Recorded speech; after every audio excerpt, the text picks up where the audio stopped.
ಯೆರೆಮೀಯ 1ನೇ ಅಧ್ಯಾಯ ವಚನ 9-10. ಆಗ ಯೆಹೋವನು ಕೈಚಾಚಿ ನನ್ನ ಬಾಯನ್ನು ಮುಟ್ಟಿ, ಇಗೋ, ನಿನ್ನ ಬಾಯಲ್ಲಿ ನನ್ನ ಮಾತುಗಳನ್ನು ಇಟ್ಟಿದ್ದೇನೆ. ಕಿತ್ತು ಹಾಕುವುದು, ಕೆಡವುವುದು, ನಾಶಪಡಿಸುವುದು, ಹಾಳು ಮಾಡುವುದು, ಕಟ್ಟುವುದು, ನೆಡುವುದು, ಈ ಕಾರ್ಯಗಳನ್ನು ಮಾಡುವುದಕ್ಕೋಸ್ಕರ ಜನಾಂಗಗಳ ಮೇಲೂ ರಾಜ್ಯಗಳ ಮೇಲೂ ನಿನ್ನನ್ನು ಈ ದಿನ ನೇಮಿಸಿದ್ದೇನೆ ಅಂದನು.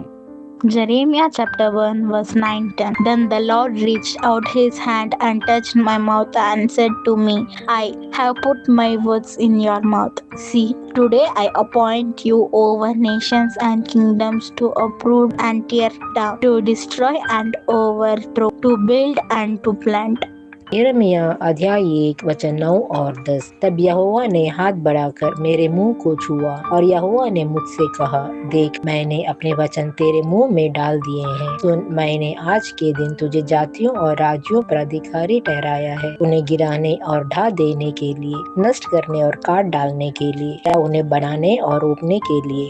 எரேமியா 1ஆம் அதிகாரம் 9-10 வசனங்கள். கர்த்தர் தமது கரத்தை நீட்டி என் வாயை தொட்டு, இதோ என் வார்த்தைகளை உன் வாயிலே வைக்கிறேன், பார், பிடுங்கவும், இடிக்கவும், அழிக்கவும், கவிழ்க்கவும், கட்டவும், நாட்டவும் உன்னை நான் இன்றைய தினம் ஜாதிகளின் மேலும் ராஜ்யங்களின் மேலும் ஏற்படுத்தினேன் என்று கர்த்தர் என்னுடனே சொன்னார்.